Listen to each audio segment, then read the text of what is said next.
Je suis ravie de vous retrouver aujourd'hui pour une nouvelle vidéo. J'ai décidé de reprendre la bonne habitude des sorties livresques parce que je pense que tout s'est un petit peu apaisé maintenant. Juillet, août, il n'y a jamais rien de très concluant, donc je voulais reprendre ça en septembre.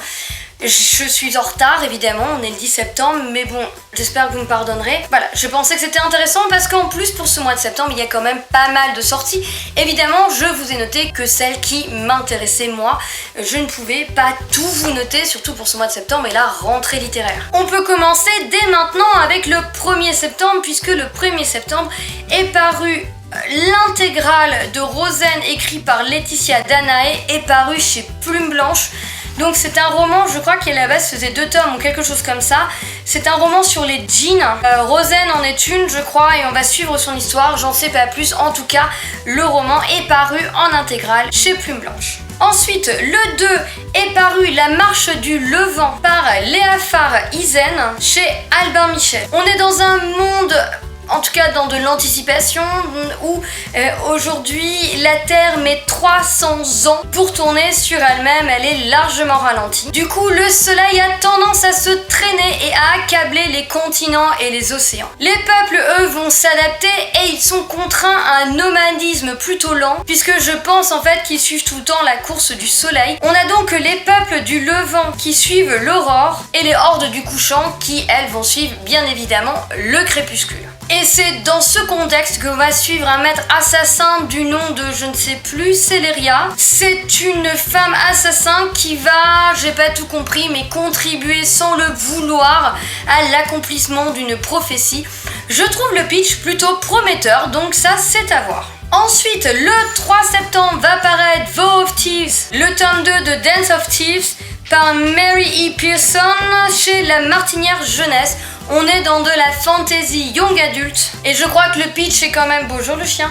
Je crois que le pitch est quand même assez classique avec 2 personnages que tout oppose, qui vont devoir faire alliance et qui finalement vont plutôt bien s'entendre, je pense. A priori, il est très bien, donc c'est une affaire à suivre, sachant que moi j'ai pas lu le tome 1, mais je notais quand même le tome 2. Oui, j'ai 2 chiens qui se ressemblent parce que la petite derrière, là, eh bien c'est la chienne de mon père que je garde et qui est la maman de mon gros toutou qui vient de me faire un bisou à l'instant. N'est-ce pas madame? Toujours le 3 va paraître Les Terres de l'Oubli par Jessica Lombroso chez Snag Éditions. On va rencontrer Eva et Bastien qui sont en réalité des fées qui sont nés dans un autre monde qui s'appelle les Terres de l'Oubli. Je sais qu'ils vont devoir y retourner pour survivre, il va y avoir des guerres, etc. Je ne sais pas exactement de quoi ça parle, mais ça peut être tout à fait sympathique. Alors, toujours le 3, il va y avoir le nouveau Nicolas Beuglé chez Xo Éditions qui s'appelle L'île du diable. Je ne sais pas de quoi ça parle, j'avais lu Le Cri de Nicolas Beuglé, parce qu'il a écrit Le Cri, Le Complot, ce sont des thrillers qui ont fait parler d'eux. J'avais beaucoup aimé Le Cri, il est assez original. Du coup, j'avais envie de suivre ce roman, surtout que ce thriller, eh bien, il se passe en Norvège et en Alaska. Non, en Norvège, en Sibérie, je crois. Et du coup, je me disais que pourquoi pas pour le Cold Winter Challenge, ça pourrait être parfait. On reste le 3, on passe dans quelque chose de beaucoup plus jeunesse avec Le Mystère de Riddling Woods par Samuel J. Alpin. En tout cas s'il est français, est paru chez Pocket Jeunesse. On va suivre Poppy qui a 12 ans et qui va emménager chez sa grand-mère dans une petite ville d'apparence, ma foi, toute tranquille. Seulement, il y règne tout de même une atmosphère fort étrange. Il se trame quelque chose de surnaturel et Poppy, évidemment, aidée de son ami Erasmus, va vouloir de découvrir de quoi il s'agit. Ensuite, le 4 va paraître le tome 2 des Veilleurs par Jean-Luc Bizien et donc je crois que c'est dans la collection Naos. C'est pareil, hein, si je me souviens bien, les Veilleurs, on est dans un livre où, je crois, un virus a envahi Paris, a décimé la population, notamment les adultes, et on va suivre les jeunes ou quelque chose comme ça. C'est très à propos, les histoires de virus dévastateurs en ce moment. Si vous avez un petit peu d'humour noir, je pense que ça peut être pas mal. Perso, il faut déjà que je me penche sur le tome 1, j'ai Remail aussi à lire dans le même style, j'en ai pas mal, et c'est vrai que je les ai pas encore sortis. Mais en tout cas, le tome 2 des Veilleurs sort le 4. On va ensuite passer au 5 septembre, avec un roman qui semble être une auto-édition, ça s'appelle Alpha, c'est un tome 1, La Guerre des loups. Je crois que l'auteur c'est G.A. Riva. River, mais je l'écris tellement mal que je suis pas très sûre de moi. On va encore suivre une Poppy, dis donc, qui a le devoir de maintenir l'équilibre entre les créatures surnaturelles. Et du coup, on va la retrouver ici à aider un alpha lors du meurtre de l'un des siens, je crois. Je sais qu'on y parle conflit, mensonge, trahison, et dans tous les cas, voilà, c'est d'auto-édition, donc j'aime bien vous les noter, ça change un petit peu. C'est bien aussi qu'on puisse un petit peu parler de ces romans-là, parce que c'est des romans qui ont forcément beaucoup moins de publicité que sur les grosses maisons d'édition. Donc quand je tombe sur des romans qui ont l'air sympas, j'aime bien le partager avec vous. Ensuite, le 9 septembre va paraître le tome 9 de Kate Daniels qui s'appelle Lien magique, et c'est écrit par Ilona Andrews et c'est paru dans la MMM Booksmart, je crois, pour la maison d'édition. Kate Daniels, je vous le présente plus, c'est de l'urban fantasy. Je pense que c'est assez connu maintenant parce que c'est vrai que la réédition, puisque je crois que c'était Milady avant, je ne sais plus quoi, mais ils ont arrêté en cours de route, et MMM Bookmark a refait toute la série et je crois qu'elle rencontre plutôt un franc succès et c'est bien mérité et c'est tant mieux. Moi j'avais lu le tome 1, c'est vraiment très bon. Toujours le 9, il s'agit de Une vie de mensonges par Kim Harrison, et là encore c'est chez MMM Bookmark. Donc Kim Harrison, c'était l'auteur d'une série d'urban fantasy qui s'appelle Rachel Morgan. Je crois que j'avais lu le tome 1, mais je me souviens plus très bien. Et on vous donne en fait en phrase d'accroche: ce qui est réel et ce qui ne devrait pas exister se mêlent dans la folie d'un esprit troublé et désespéré. Je ne sais pas si c'est de l'urban fantasy ou pas, mais allez voir, vous allez vous rendre compte que ça a l'air plutôt sympa. Toujours le 9 en jeunesse maintenant, avec l'agence Monde Étrange par L.D. Lapinski. Je crois, je suis pas sûre que c'est chez Pocket Jeunesse, mais je suis pas sûre. On va suivre Flick qui a 12 ans et qui va se rendre compte qu'il existe des centaines d'autres mondes. Pour passer d'un monde à l'autre, eh bien, il suffit de sauter dans la bonne valise. Oui, ça c'est plutôt original.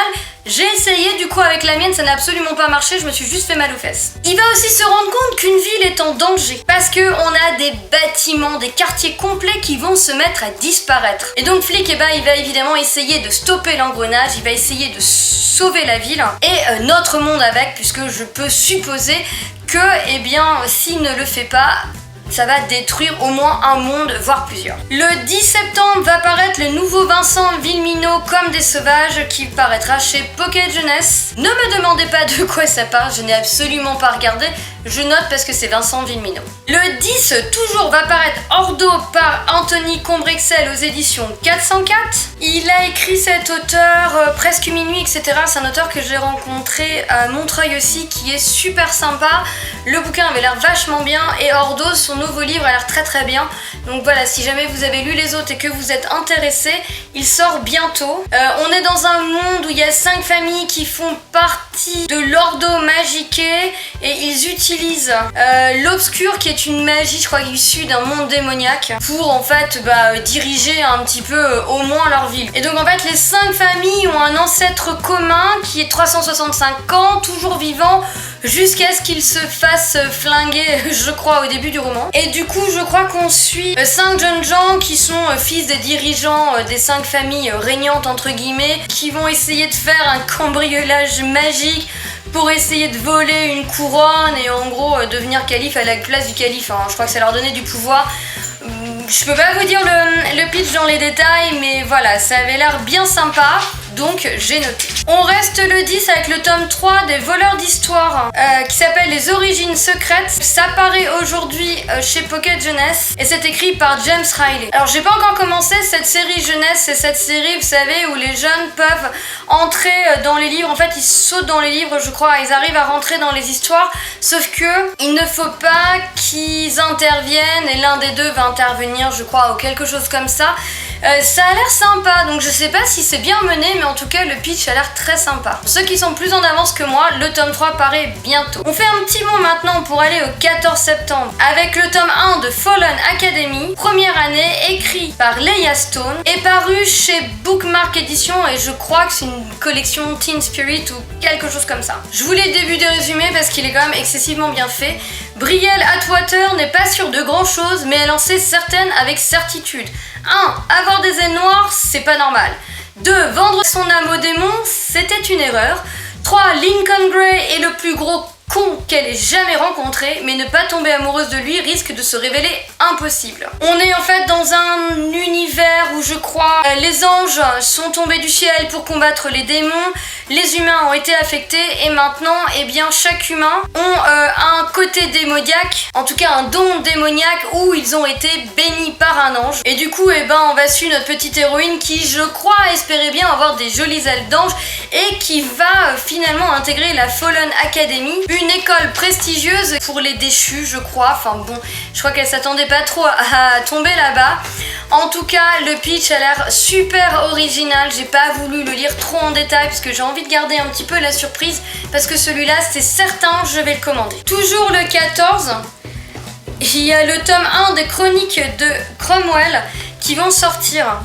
Le silence de l'hiver, écrit par Avery Blake et là aussi paru chez Bookmark dans la collection Teen Spirit. Je crois que c'est des rééditions, ça a peut-être été paru avant dans une autre maison ou en auto-édition. On va rencontrer en fait Oliver Cromwell qui trouve qu'être normal c'est surfait, sauf que le jour où il va rencontrer, parce qu'il est féru du coup de paranormal etc, mais quand il va rencontrer des vrais fantômes, je pense que sa perception des choses a peut-être légèrement changé sur la normalité. Apparemment ici on y parle quand même romance LGBT, donc pour le Pumpkin Autumn Challenge ça peut être bien, vous voyez moi qui fais jamais attention, mais je crois qu'elle m'a même Bookmark, de toutes les manières c'est quasiment que ça. Ils disent quand même, voilà une romance LGBT paranormale qui vous fera sourire, mais attention vous dormirez peut-être avec la lumière allumée. Et ils vous mettent aussi, ce roman contient des éléments qui pourraient s'avérer dérangeants pour certains lecteurs, notamment du harcèlement et de l'automutilation. Voilà, je n'en sais pas plus, donc à savoir de quoi ça parle,